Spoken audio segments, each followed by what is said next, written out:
네, 여러분 안녕하세요. 서포스타의학 2017년도 기출 문제풀이 전체적으로 세 번째죠. 15년부터 16년을 거쳐서 17년 문제 문제풀이 진행하도록 하겠습니다. 화면이 딱 안 맞는 것 같네요. 조금 맞춰 볼게요.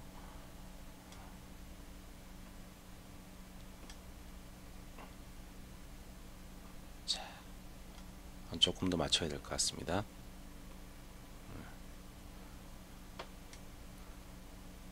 살짝만 더 맞출게요. 자, 문제풀이 진행하도록 하겠습니다.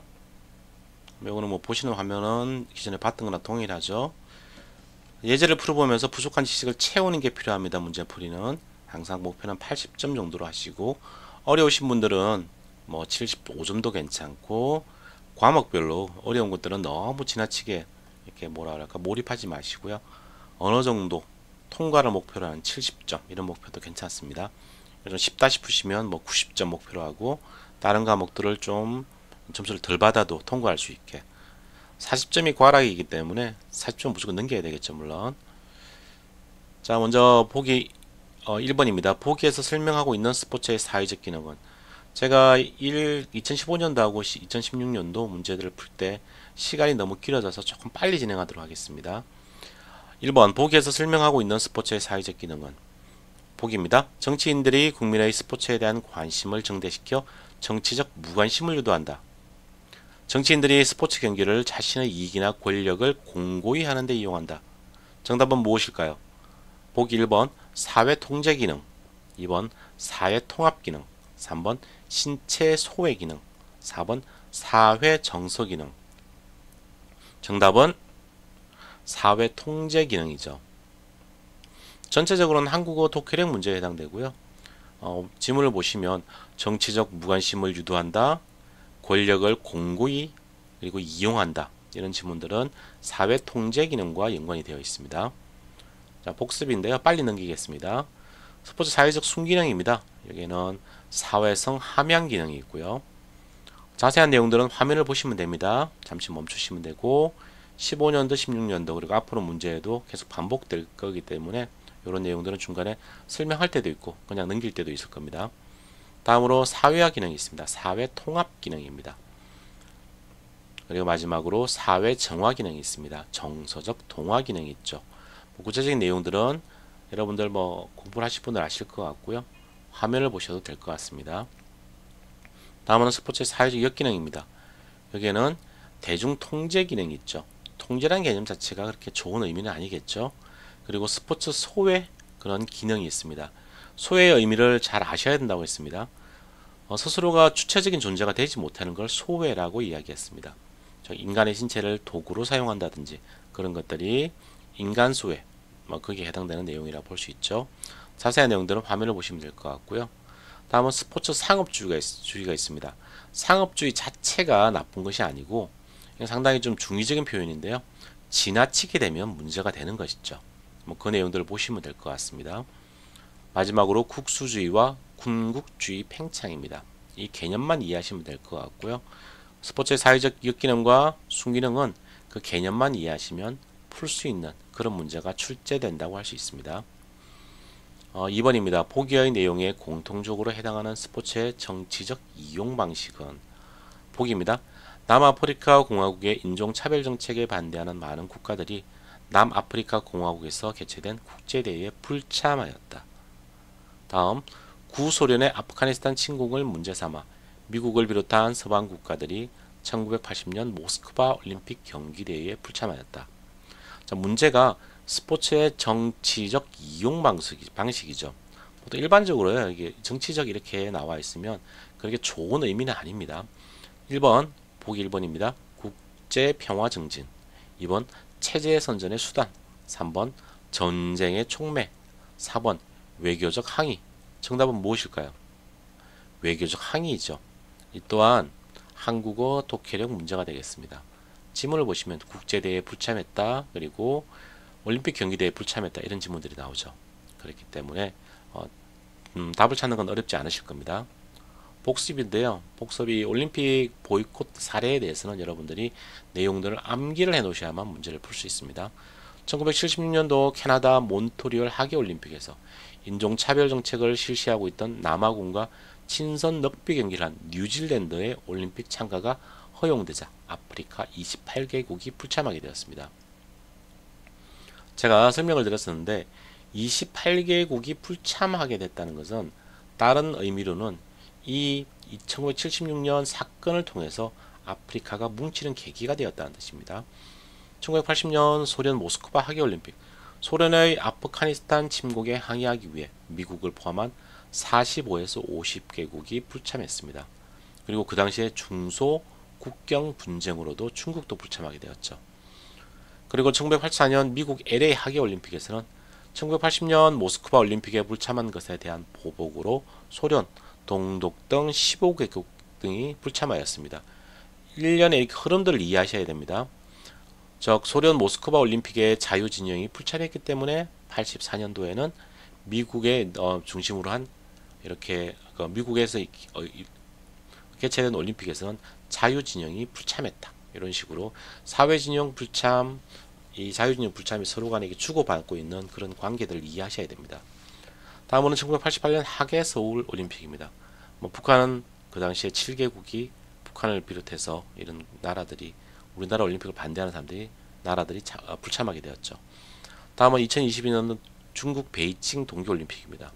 이 내용도 작년 문제에 출제되지 않았기 때문에 이번 문제는 출제될 수도 있습니다. 홍콩 및 중국 신장 위구르 지역의 인권 탄압 등을 이유로 미국의 동맹국을 중심으로 올림픽 선수단을 보내되 정부 인사 등을 파견하지 않는 외교적 보이콧을 실시하기도 하였습니다. 3번입니다. 보기에서 목표로 하고 있는 스포츠의 교육적 순기능은 좋은 놈 찾는 것이죠. 보기 읽어드리겠습니다. 미래중학교 학생 상호 간, 학생과 교사 간 교류가 줄어들면서 우리라는 공동체 의식을 형성하지 못한 채 갈등을 겪고 있다. 미래중학교는 이러한 문제를 해결하기 위해 스포츠를 적극 활용하려고 한다. 자, 여기 관련된 교육적 순기능은 무엇일까요? 보기입니다. 1번 학교 내 통합, 2번 학업 활동 정진, 3번 평생 체육의 여건 형성, 4번 학교와 지역사회의 통합. 정답은 무엇일까요? 정답은 1번입니다. 이것도 순수한 한국어 독해력 문제라고 할 수 있죠. 학생 상호 간, 학생과 교사 간, 그리고 공동체 의식을 형성, 이런 내용들을 보시면 정답이 무엇인지 금방 알 수 있습니다. 스포츠의 교육적 순기능인데요. 제목만 읽어드리겠습니다. 먼저 전인교육이 있고요. 여기는 학업 능력의 촉진, 사회화 촉진 등이 있습니다. 내용은 읽어보시면 될 것 같습니다. 그리고 정서의 순화도 여기 포함되죠. 그리고 사회 통합 기능이 있습니다. 여기는 학교 내 통합, 그리고 학교와 지역사회의 통합, 이런 내용들이 있고요. 그 다음 3번은 사회 선도 기능이 있는데 여기에는 체육에 대한 여학생의 인식 전환, 그리고 평생 체육과의 연계, 그리고 장애인의 삶의 질 향상, 이런 내용들이 포함되어 있습니다. 다음으로 4번 문제입니다. 보기의 기억 니은에 들어갈 용어는, 자, 스포츠 사회학을 정의하고 있는 지문이죠. 이런 문제가 나오면 뭘 떠올리셔야 됩니까? 그림을 떠올리셔야 되죠. 자, 읽어드리겠습니다.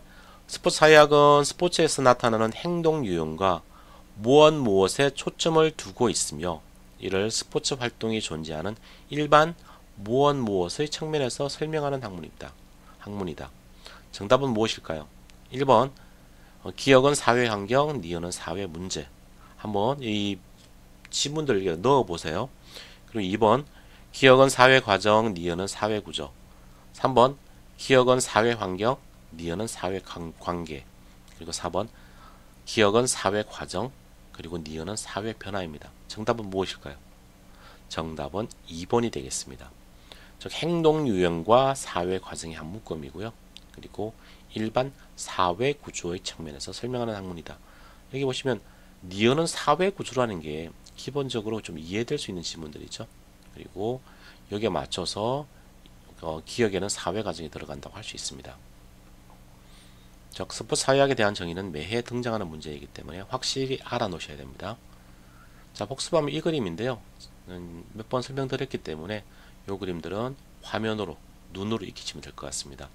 먼저 스포츠와 사회학을 이렇게 양쪽으로 겹치는 그림을 갖다 놓고 그 관계를 풀어나가는 것이 스포츠 사회학이라고 볼 수 있습니다. 상호관계라든지 경계학문이고요. 분과학문 혹은 하회학문이고, 그리고 사회학 자체가 이론이나 연구 방법 등이 스포츠 현상에 적용하는 것이고, 그리고 일반 사회 구조, 이것을 행동 유형과 사회화 과정에 설명하는 것이 스포츠 사회학을 볼 수 있습니다. 5번 코클리가 제시한 스포츠 제도화의 특성에 해당하지 않는 것은, 이것은 내용을 아셔야 됩니다.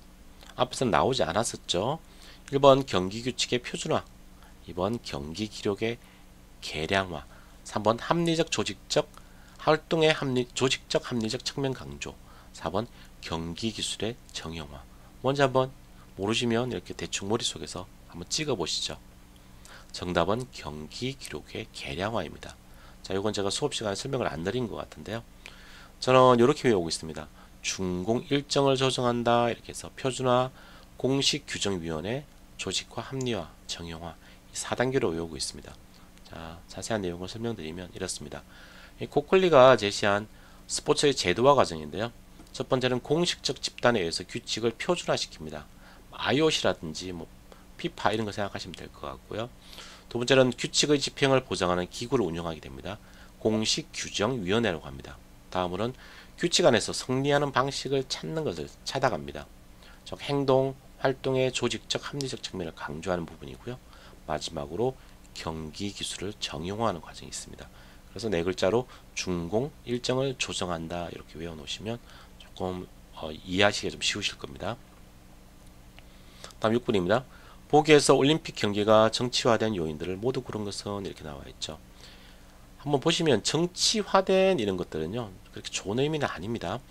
기억은 민족주의 심화, 니은 정치 권력 강화, 3번 상업주의 팽창, 4번 페어플레이 강화. 정답은 무엇일까요? 제가 답을 드렸는데 정답은 3번입니다. 기억, 니은, 디귿이 여기에 해당되는 것입니다. 즉 한국어 독해력 문제에 해당될 수 있고요.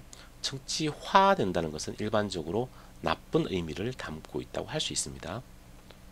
자, 복습 내용인데요. 한번 다시 한번 눈으로 보시면 될 것 같습니다. 민족주의의 심화가 되죠. 우리 민족이 최고라는 의식이 민족주의입니다. 그리고 히틀러를 예를 들 수 있죠. 그리고 상업주의의 팽창이 있습니다. 이건 돈이 최고라는 뜻입니다. 상업주의 자체가 나쁜 게 아니고요. 지나친 상업주의가 나쁜 것입니다. 다음은 정치 권력의 강화를 위해서. 이 말은 국민은 정치에서 신경을 끄라는 이야기입니다. 즉 정치적 무관심을 조장하는 것이죠. 이 부분들은 한번 읽어보시면 될 것 같고요. 자, 7번입니다. 보기에서 스포츠의 상업화로 인한 변화만으로 묶인 것은, 기억 내면적 욕구 충족 강화, 니은 스포츠 규칙의 변화, 3번 디귿 스포츠 제도의 변화, 리얼 아마추어리즘의 퇴조, 미음 스포츠의 직업화, 비읍 심미적 경기 성향 강화. 이거 여러분들은 수업 시간에 공부를 하셨으면 충분히 풀 수 있는 문제입니다. 정답은 무엇일까요? 정답은 3번입니다. 3번. 3번이 보기가 니은 스포츠 규칙이 변화되었죠. 그리고 디귿 스포츠 제도가 변화했죠. 리얼 아마추어리즘이 퇴조했죠. 그리고 이제 엄밀히 얘기하면요, 스포츠의 직업화도 이루어지고 있죠. 심미적 경기 성향 강화 같은 거는 답이 들어갈 수가 없습니다. 비업이 들어가면 틀린 답이 될 것이고요. 그리고 내면적 욕구 충족 강화 이런 것들도 기억이 들어가면 틀렸기 때문에 제거 전략을 사용하는 것도 방법이라고 볼 수 있습니다. 즉 선택 전략과 제외 전략을 사용하면 얼마든지 풀 수 있는 문제라고 볼 수 있습니다. 복습하면 이런 내용입니다. 스포츠 본질이 변화되었죠. 아마추어리즘이 약화되고 프로페셔널리즘, 즉 직업화가 강화되었다고 할 수 있고요. 다음 스포츠 목적이 변화했습니다. 관중의 흥미를 유도하는 것에서 경제적 이윤을 추구하는 방식으로 바뀌었고요. 3번 스포츠 규칙이 변화했죠. 이 내용들은 구체적으로 다 보셔야 됩니다. 스피디하고 득점이 쉽고 다양해졌고, 그리고 경기력의 균형을 유지해서 재밌게 만들려고 하고 있고요. 극적인 요소를 극대화하고 선수와 팀에 대한 애정을 고조시키는 방법을 사용하고, 상업적 광고를 위한 시간을 적절히 편성하는 것들, 수업 시간에 설명드렸던 내용입니다. 4번 스포츠 조직의 변화. 상업 스포츠 조직은 경제적 가치를 극대화하기 위해 스포츠 외적 요소를 강조하고 있습니다. 그리고 선수나 감독보다는 관리자나 스폰서의 의사결정이 커지고 있죠. 마지막으로 스포츠 가치 체계의 변화입니다. 지금 이렇게 설명을 드리면 이해할 것 같은데 막상 요거 5개를 분리해서 문제가 나오면 어려울 수 있습니다. 그래서 한 화면에 여러분들이 이 내용들을 암기해 놓으셔야 됩니다. 마지막으로 스포츠 가치 체계의 변화인데요. 스포츠 활동의 심미적 가치인 경기 기술, 전략, 동작, 노력보다는 시설, 분위기, 쇼맨십과 같은 영웅적 가치를 더 지향하게 되었습니다. 여기 보시면 상업화에 따른 스포츠 경기 지향성 이동인데요. 말 그대로 일반 관중에게 즐거움을 제공할 필요성이 과거에는 낮았는데 지금은 높아지고 있다는 것입니다. 즉 심미적 지향성에서 지금은 영웅적 지향성으로 바뀌고 있다는 것이죠. 자, 내용이 필요하신 분들은 화면을 띄워놓고 한번 정도 눈으로 읽어보시길 권해드리고 싶습니다. 다음 8번입니다. 스포츠 미디어에 대한 설명으로 옳지 않은 것은 이렇게 나와 있습니다. 여기 보면 아는 것은 부정적인 지분 같은 경우는 이렇게 밑줄을 쳐놓거든요. 이 내용도 시험 문제를 풀 때 실수하지 않으셔야 되는 부분입니다. 1번 스포츠 메가 이벤트의 미디어의 이윤 창출에 기여한다. 2번 보편적 접근법은 스포츠 콘텐츠의 차별화를 위한 미디어의 정책이다. 자, 여러분들이 아셔야 될 건 스포츠 미디어에 대한 설명이거든요. 지문 자체를 잘못 읽는 경우도 종종 있기 때문에 항상 이런 부분들을 신경 쓰셔야 됩니다. 3번 1964년 동경올림픽 경기대회는 최초로 인공위성을 통해 전 세계에 중계되었다.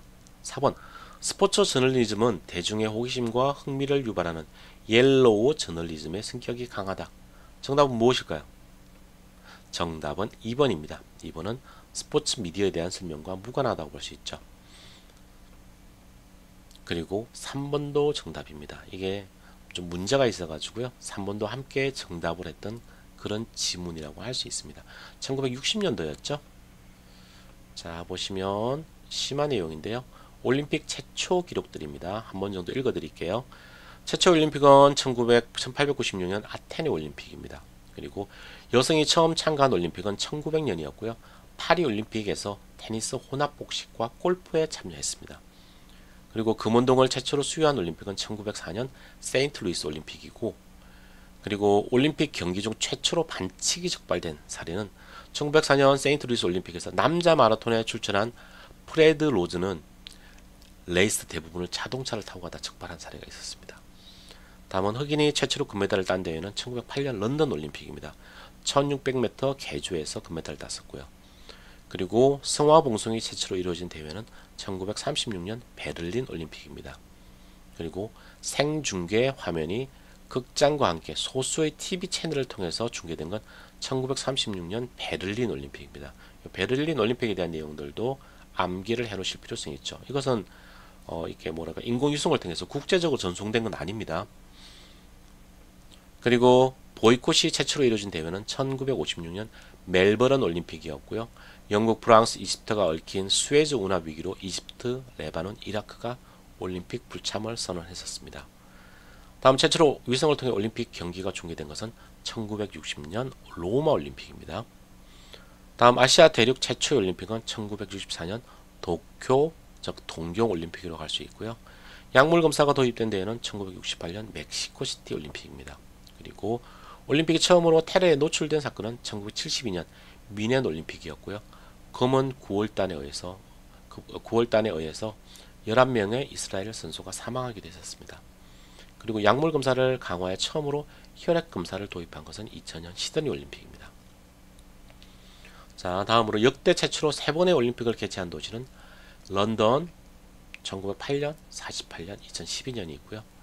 여자 복싱을 처음으로 도입한 올림픽은 2012년 런던 올림픽입니다. 그리고 세계대전으로 올림픽이 개최되지 못한 시기가 있는데요. 1916년, 1940년, 1944년이 있습니다. 자, 다음으로는 9번입니다. 더가 제시한 프로야구 경기의 관중 난동 요인에 대한 설명으로 옳은 것은, 자, 이런 부분들은 상식적으로 풀 수 있는 문제들이죠. 정답은 무엇일까요? 1번 관중이 많을수록 난동 발생 가능성이 낮다. 어떻습니까? 2번 경기의 후반부일수록 난동 발생 가능성이 낮다. 3번 기온이 내려갈수록 난동 발생 가능성이 낮다. 4번 시즌의 막바지로 접어들수록 난동 발생 가능성이 높다. 정답은 무엇일까요? 정답은 4번입니다. 나머지는 다 틀렸죠? 반대로 생각하시면 됩니다. 한국어 독해력 문제라고 할 수 있습니다. 뭐 심하긴 한데 상식적인 내용들이라고 할 수 있습니다. 관중폭력이라는 것은 여기 나와 있는 우연적 군중, 그리고 인습적 군중, 표출적 군중, 그리고 행동적 군중, 이것도 구분하는 문제가 나오기도 합니다. 내용들 한번 읽어보시면 좋을 것 같고요. 그리고 관중폭력의 통제 전략이 있습니다. 이것도 상식적으로 알 수 있는 내용들입니다. 물리적 환경을 정리하는 거, 구체적인 내용들 보시면 될 것 같고요. 제도적 장치를 보완하는 방법도 있습니다. 그리고 관중 규모가 클 때라든지, 관중이 서 있다든지, 관중 밀도가 높을 때, 관중 소음이 클 때, 중요한 경기일 때, 경기가 폭력적일 때, 그리고 경기 시즌 후반부일 때 더 폭력의 가능성이 높습니다. 상식적인 내용들을 할 수 있습니다. 다음은 10번입니다. 스포츠와 미디어의 관계에 대한 설명으로 옳은 것은 1번 미디어는 스포츠에 종속되어 스포츠 발전에 기여한다. 2번 미디어는 스포츠의 본질적 가치를 지키기 위해 경기 규칙 변경에 부정적 태도를 취한다. 3번 미디어가 경기 일정 변경을 요구하는 주된 이유는 보다 많은 경기장 관중을 유치하기 위해서이다. 4번 미디어는 스포츠 기술의 전문화와 일반화에 기여한다. 정답은 무엇이겠습니까? 여러분들 이걸 보실 때 항상 스포츠와 미디어는 제가 이렇게 표현하거든요. 한 이불을 덮고자 하는 부부관계와 같다고 말씀드리거든요. 그 관점에서 보시면 답을 찾을 수 있습니다. 정답은 4번입니다. 한국어 독해력 문제에 해당한다고 볼 수 있죠. 어디에 종속되는 것이 아닙니다. 서로가 서로에게 도움을 주는 관계라고 할 수 있습니다. 즉 스포츠와 미디어는 공생관계라고 할 수 있는 것이죠. 자, 다음 미디어와 스포츠 상호관계에 대한 공생관계에 대한 설명을 좀 드리면 좀 내용이 많긴 한데 항상 스포츠와 미디어를 이렇게 미디어와 스포츠를 두고요. 어디가 어느 쪽에 영향을 주는지를 생각해 보셔야 됩니다. 먼저 미디어, 매체가 스포츠에 주는 영향은 스포츠 인구를 증가시키죠. 대중의 관심을 정대시켜서 그렇습니다. 그리고 경기 환경을 변화시킵니다. 규칙이나 일정이나 용구를 변화시키기도 하고요. 스포츠 기술을 향상시킵니다. 중계 기술 및 영상 장비가 발달해서 뭐 비디오 판독 이런 것들을 여기 해당된다고 볼 수 있고요. 다음 스포츠 상업화가 이루어지죠. 미디어 수익이 증대하고 인기 종목 위주 그리고 성을 상품화하는 경향도 생기게 됩니다. 다음은 새로운 스포츠 종목을 창출하기도 합니다. 반대로 스포츠가 미디어에 미치는 영향은 미디어의 보급 및 확산에 기여합니다. 대중의 주목을 받는 스포츠가 바로 이 스포츠의 특성이라고 볼 수 있죠. 다음은 미디어 기술의 발달이 있습니다. 중계 기술 발전에 기여하죠. 그리고 스포츠 관련 다양한 방송 포맷을 개발하는 데 영향을 미치고요. 세 번째는 미디어 콘텐츠를 제공합니다. 적은 매몰 비용과 높은 안정된 시청률. 자, 이 매몰 비용이 뭔지는 제가 수업 시간에 설명을 드렸습니다. 네 번째로 미디어의 이윤 증대에 기여합니다. 그리고 메가 이벤트의 중계권료, 그리고 높은 광고료 책정 등이 얘기됩니다. 자, 여러분들이 이런 문제를 푸실 때는요, 이런 문장들을 하나씩 읽어보시면서 이게 무슨 뜻이지, 무슨 뜻인지 하고 이렇게 이해하고 잊어버리셔야 됩니다. 그냥 지나가거나 외우려고 하면 너무나 힘든 내용들입니다. 이 개념들만 이해하시면 문제를 푸는데 일반적으로 지장이 없는 문제들이 나오기 때문에 항상 공생관계에 있다는 부분과 이 구체적인 내용이 무엇인지를 한번 곱씹어 보셔야만 문제가 나와도 틀리지 않습니다. 다음은 11번 스포츠 일탈에 대한 설명으로 옳은 것은입니다. 자, 이 부분은 조금 쉬었다가 다시 이어서 진행하도록 하겠습니다. 감사합니다.